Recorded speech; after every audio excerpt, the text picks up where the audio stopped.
Salut les VR4Players, c'est Laurent et je vous propose dans cette vidéo de vous parler de nos premières impressions sur Horizon Call of the Mountain que nous avons eu la chance de pouvoir essayer avec El Rocco sur Paris.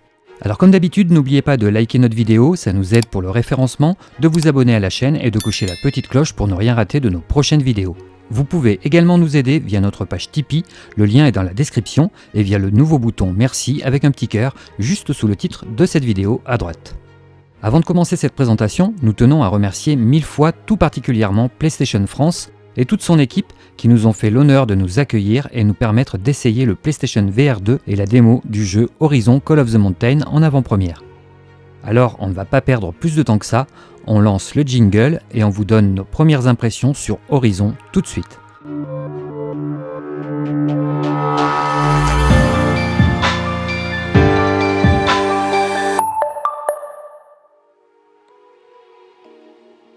Ça y est, cette fois le PSVR 2 est bien devant nous.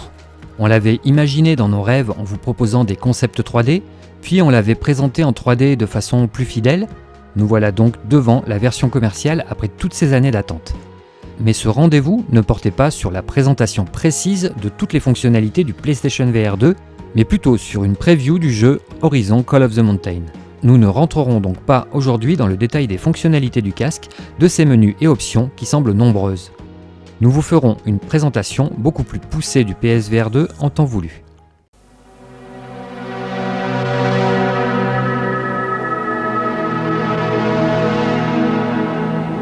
La VR est sans doute la technologie qui pourrait illustrer le mieux le terme immersion. Et on est bien d'accord, les graphismes sont certainement un des éléments importants pour une amélioration de l'immersion. On ne va pas y aller par quatre chemins, visuellement parlant, Horizon Call of the Mountain envoie du lourd, même du très lourd. Vous le savez, nous sommes un site spécialisé sur le PSVR depuis son lancement en octobre 2016, et nous n'avons jamais rien vu d'aussi détaillé en VR sur une console PlayStation. Les studios Guerrilla Games et Firesprite ont mis le paquet pour nous en mettre plein les mirettes. Le jeu commence par une séquence sur rail dans laquelle vous êtes assis dans une barque. On contemple, on observe, les couleurs sont vives, la végétation est luxuriante, l'eau est turquoise. Le HDR intervient dans les halos lumineux qui permet d'éviter la surexposition. On a envie de toucher l'eau et même d'y plonger dedans. Avis aux fans de la licence, vous allez pouvoir être au plus proche de tout le bestiaire de Horizon. On a pu ainsi s'approcher de près de brouteurs, veilleurs, oiseaux tempêtes, carapateurs, d'un grand coup super impressionnant et même d'un gueule d'orage. Et ça fait le job. Graphiquement parlant, on est très loin de ce que le PSVR nous avait habitués à voir. Même sur Robinson's Journey, qui, même si le gameplay était très discutable, envoyait plutôt du lourd en VR en 2016. Les textures sont aux petits oignons, vous pouvez vous en approcher sans redouter une désillusion. C'est archi propre et net sur tous les premiers plans.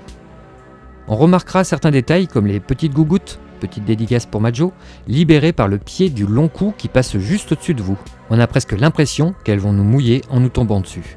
Tout est ici pensé dans le détail, les textures des objets sont bien ultra détaillées. Pommes, tonneaux, veines du bois, les personnages, leur tenue. On peut même distinguer les fibres des cordes, les feuilles qui volent pendant le passage de la barque pour retomber sur l'eau. Les détails des machines sont similaires à ceux visibles dans Horizon PS5 avec des parties métalliques qui se décrochent et peuvent même être arrachées en VR. La lentille du veilleur par exemple. Sur les parties escalade, qui semblent très nombreuses, le rendu de la roche est excellent. Vous allez prendre un plaisir particulier à vous arrêter, suspendu à une liane, perché dans le vide, à contempler le paysage magnifique des terres Karja et Nora du monde de Horizon. Si on avait déjà remarqué sur PSVR que les jeux proposaient trop souvent des graphismes dignes d'une PS3, cette fois, Horizon nous prouve qu'il est possible d'obtenir des graphismes de qualité PS5 sur un casque VR PS5. Le gap est évident. Ça envoie visuellement du très lourd. On sent bien évidemment l'économie offerte par le rendu fovéal de l'eye tracking qui permettra aux développeurs de pousser bien plus fort sur les rendus avec ce PSVR 2 que ce qu'ils pouvaient faire sur d'autres casques VR non équipés de cette technologie.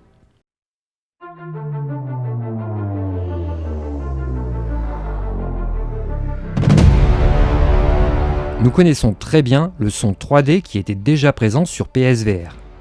Cette fois, c'est bien la technologie Tempest 3D de la PS5 qui va venir apporter une surcouche d'immersion supplémentaire dans le jeu Horizon Call of the Mountain.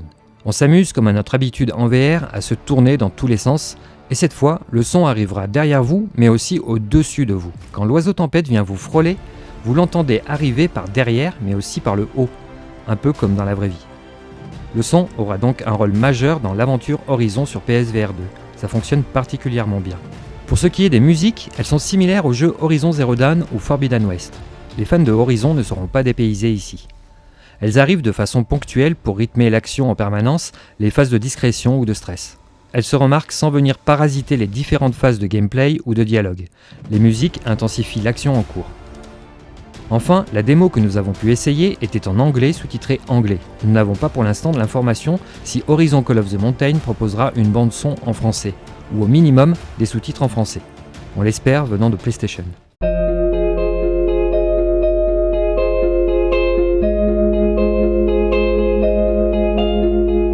Bien que ça semble évident pour un joueur qui connaît bien la VR, il est important de préciser quand même les fondamentaux de la réalité virtuelle brièvement ici. Car bon nombre de joueurs qui se questionnent en ce moment sur le PSVR 2 n'ont jamais mis un casque VR de leur vie sur la tête. Pour ces joueurs-là, il faut vous dire que vous êtes, avec une télé, en train de regarder un jeu plat et pas en 3D au travers d'une fenêtre. En VR, vous serez dans le jeu, dans la pièce, avec non seulement une information supplémentaire sur les volumes offerts par la 3D, une vue à 360 degrés autour de vous, mais en plus le rapport des échelles. Si un gueule d'orage mesure 10 mètres de haut, alors vous serez en face d'un dinosaure robotisé de 10 mètres qui essaye de vous faire la peau. Le son apporte une immersion dans le sens où il appuie cette sensation de gigantisme et de masse des animaux de métal. Les vibrations sur le sol lors de leur déplacement ou quand ils vous frôleront seront là aussi pour appuyer sur leur gigantisme. Il est donc très difficile d'essayer de vous expliquer la sensation que cela peut rendre dans une vidéo YouTube. Si vous avez le vertige, vous pourrez avoir le vertige en VR.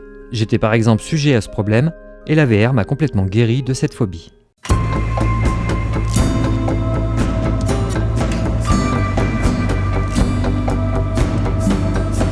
Sans réelle surprise, la démo que nous avons découverte était celle largement partagée depuis quelques mois via le CES et les invitations VIP de Londres. Elle se composait de 4 phases principales. Une première phase contemplative sur rail, ici vous n'avez pas grand chose à faire si ce n'est qu'admirer l'environnement. Nous avons toutefois pu attraper une flèche plantée dans un robot ou essayer de faire bouger quelques fougères sur le bord de la rivière. Il n'y a pas par exemple d'ondulation de l'eau quand vous y plongez votre main.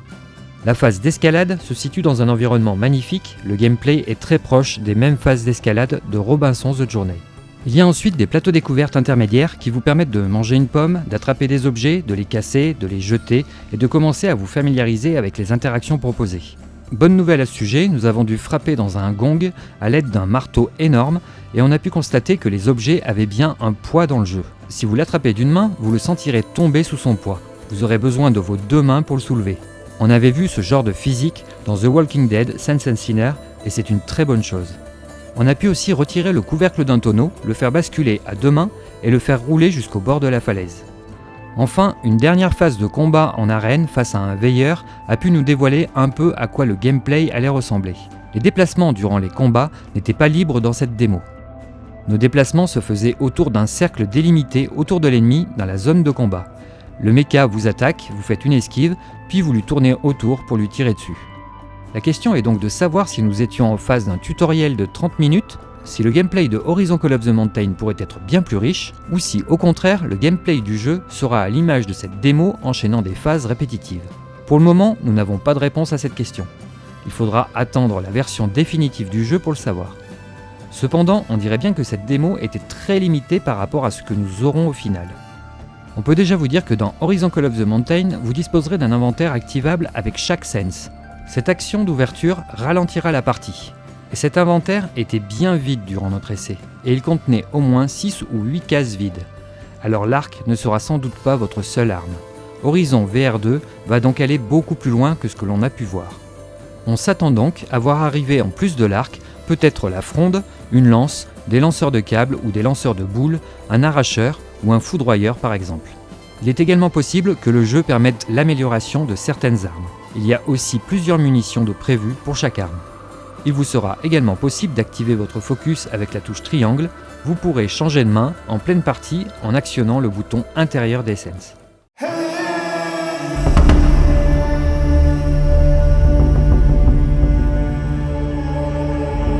On peut dire qu'on a essayé de tromper le tracking du PSVR 2 en essayant de se tourner dans tous les sens afin de se retrouver dans un décrochement du tracking. Et franchement, ça fait le job. Nous n'avons pas rencontré de décrochage. Cependant, nous avons configuré notre découverte de Horizon en mode déplacement libre avec une rotation fluide en vitesse extrême. 3 niveaux de confort sont dispo dans le menu, plus customisation des options VR comme la vitesse de rotation. Le début de l'expérience fonctionne très bien. On se déplace avec les sticks analogiques, un pour tourner son corps et l'autre pour avancer ou reculer. Vous faites face au téléviseur sans bouger dans la réalité. On a l'habitude de jouer comme ça depuis de longues années sur PSVR. L'intérêt de la chose étant d'éviter de devoir tourner réellement et ainsi de s'emmêler les pieds dans le fil. Après une petite session d'escalade, on s'est rendu compte que nous n'avions plus usage du stick analogique pour faire pivoter notre corps virtuel, une fois arrivé en haut d'une autre plateforme. Ce qui nous a donc naturellement incité à le faire en réalité. Et à ce moment précis, El Rocco et moi, nous nous sommes donc emmêlés le fil autour des jambes. Il est cependant très important de préciser une chose à ce sujet. Nous n'étions pas ici face à un jeu finalisé de Horizon Call of the Mountain, mais sur une démo qui est disponible en interne depuis plusieurs mois. On se souvient très bien des premières démos de Ace Combat 7 à la Paris Games Week ou de The Persistence qui étaient plutôt catastrophiques à ce stade. Nous nous priverons donc bien de donner un jugement hâtif sur ce Horizon Call of the Mountain. Cette observation est donc à prendre avec des précautions d'usage, ça n'est qu'une démo et pas le jeu PSVR 2 finalisé. On entrera plus dans le détail une fois le jeu sorti. Pour ceux qui ont peur de souffrir du motion sickness, une panoplie de réglages sont dispo pour améliorer le confort de votre expérience en VR. Vous pourrez avoir des œillères lors de vos déplacements, vous déplacer en gigotant vos bras, un peu à la manière de Sprint Vector du studio Survios. Quand on bouge, il semblerait que l'on soit moins malade. Il vous sera également possible de faire des rotations angulaires plus ou moins rapides. Tout a été pensé pour adapter votre jeu à votre sensibilité, tout en sachant que plus vous jouerez en VR et moins vous serez gêné par ces petites incommodités.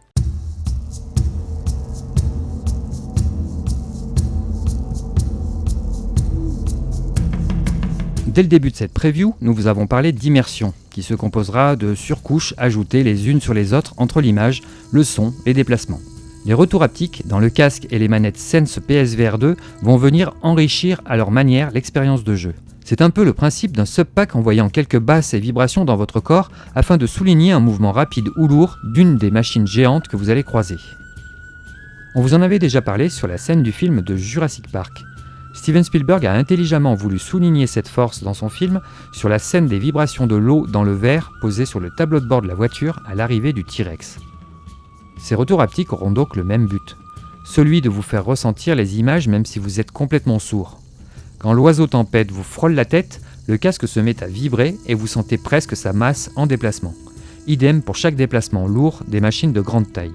Par contre, il est vrai que les sensations plus subtiles, comme mettre la main sous l'eau, ne semblent pas procurer les mêmes sensations que la motorisation intégrée dans les DualSense. Tout ceci est certainement une histoire de réglage. Le fait de mettre la main sous l'eau s'apparentait plus à une vibration conventionnelle d'une DualShock 4 plutôt qu'un élément sensitif de la DualSense. On ne parle pas ici de vibration mais de retour haptique. La DualSense nous offre un retour tactile lors de nos actions dans les jeux grâce à 2 mécanismes qui remplacent les moteurs de vibration traditionnels. Dans vos mains, ces vibrations dynamiques peuvent simuler des interactions ou le toucher d'une texture. Le studio Asobi nous avait proposé une multitude de nuances différentes entre la glace et l'eau sur Astro's Playroom sur PS5 et DualSense. Nous n'avons pas pu retrouver ces nuances subtiles dans Horizon Call of the Mountain sur PSVR 2 en utilisant les nouveaux Sense Controllers. Les retours haptiques semblent plus s'apparenter à quelques coups secs dans la manette après avoir actionné un bouton ou quelques vibrations. Cela ne veut surtout pas dire qu'elles ne seront pas au rendez-vous. Encore une fois, nous sommes ici sur une démo et beaucoup de choses peuvent encore évoluer.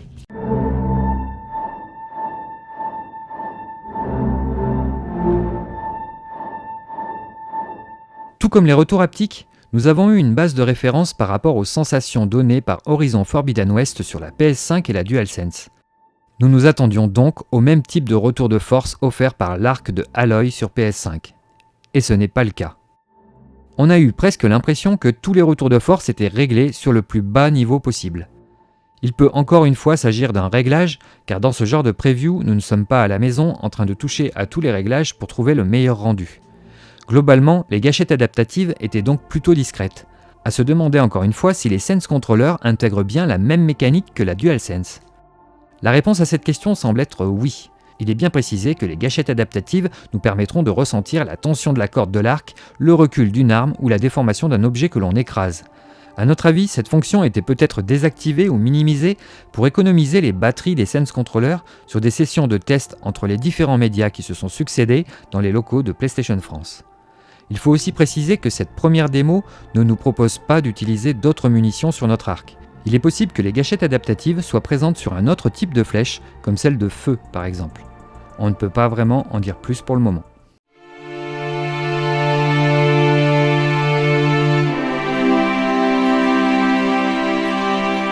Avec certains jeux compatibles, les manettes Sense Controller du PSVR 2 sont annoncées comme pouvant détecter la position de vos doigts même lorsque vous n'appuyez pas sur une touche. On connaît ce type de fonction déjà présente sur le MetaQuest 2 par exemple. On sait aussi que seulement 3 doigts de la main seront détectés, votre pouce, votre index et votre majeur. Cela avait été officiellement annoncé par Hideaki Nishino en personne en mars 2021. Alors bien entendu, on a voulu essayer de bouger nos doigts dans tous les sens pour voir si le jeu Horizon prenait en compte cette innovation. Cela a-t-il été concluant ? Oui et non. En ouvrant votre main, votre personnage ouvrira bien les siennes. Mais il n'est pas possible dans Horizon Call of the Mountain de réaliser quelques pianotements de doigts qui seront retranscrits dans le jeu. Votre main aura 2 positions possibles, ouvertes ou fermées. Nous aurions apprécié que ces nuances soient plus exploitées dans Horizon sur PSVR 2, cela ne veut pas dire qu'elles ne seront pas exploitées sur un autre jeu par contre.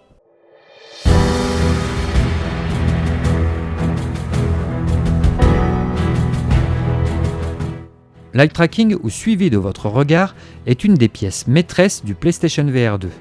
Il ne faut pas se mentir, si Horizon Call of the Mountain est si beau, c'est qu'il profite abondamment des économies d'énergie offertes par le rendu fovéal. Le processeur ne calculera le full render que là où vous déposerez vos yeux.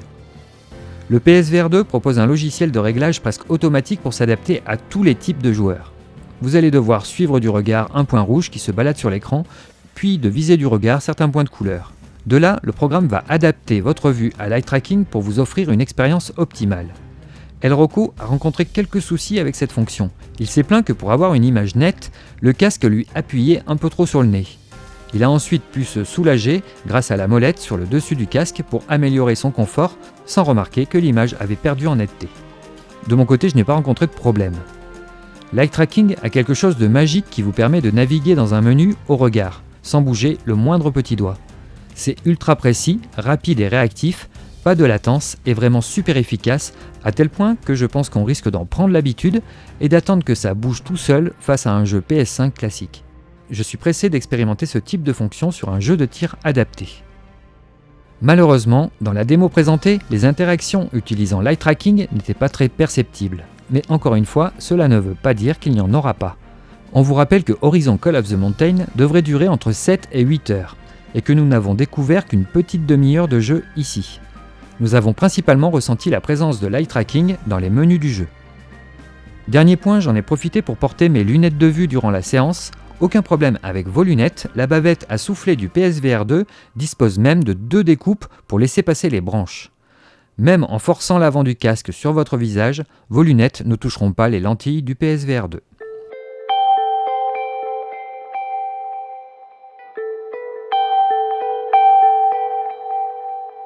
Nous sommes habitués chez VR4Player à jouer à des jeux en VR depuis de longues années, alors on peut tilter très rapidement sur des détails.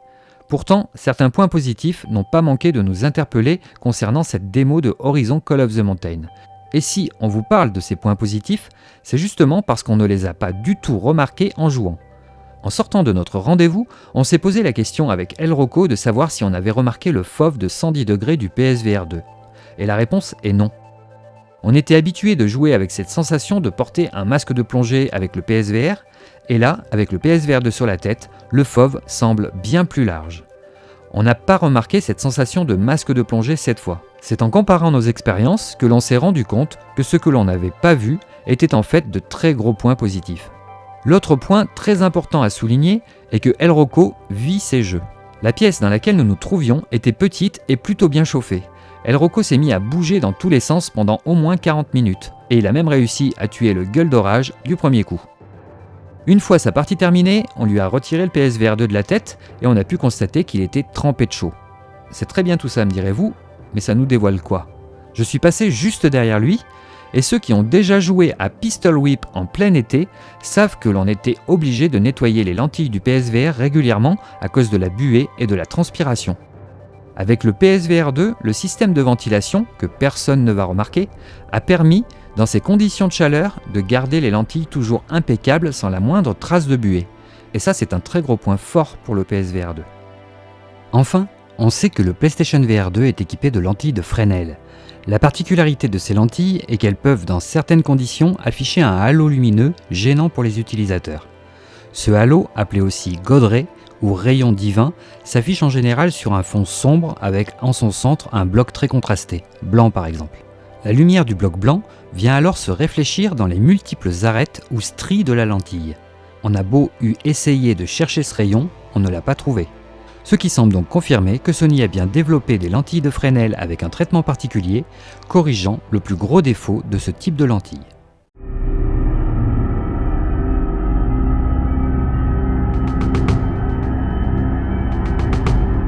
En conclusion, nos premières impressions sont très bonnes sur ce PSVR 2, mais ça, on vous en reparlera plus tard. Elles sont également plutôt bonnes concernant Horizon Call of the Mountain. Nous nous sommes rendus chez PlayStation France afin d'avoir une première impression de Horizon. Nous avons pu tester à cet effet une démo commerciale du titre, mais n'avons pas eu la main sur le vrai jeu Horizon Call of the Mountain, la version finale. Ce qu'il faut retenir, c'est que visuellement, ça envoie du lourd. Les fans de la licence vont être comblés, ça on en est certain. Le PSVR 2 couplé à la PS5 vont déboîter des bouches.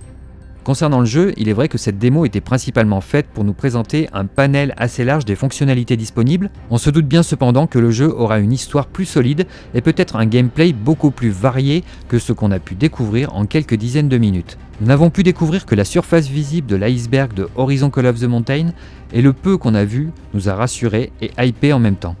Nous sommes maintenant un peu habitués à ces démos commerciales qui cachent souvent des projets plus ambitieux que ce qu'elles peuvent montrer.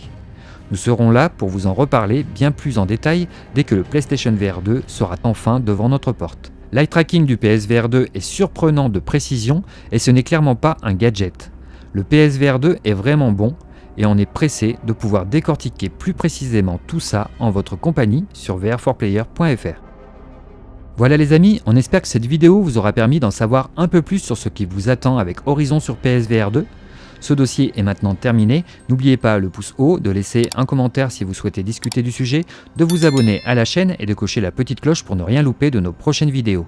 Vous pouvez nous aider sur notre page Tipeee, le lien est dans la description. Vous pouvez aussi nous aider via le nouveau bouton merci avec un petit cœur juste sous cette vidéo. Toute l'équipe de VR4Player se joint à moi pour vous dire à très bientôt dans une prochaine vidéo. Ciao ciao!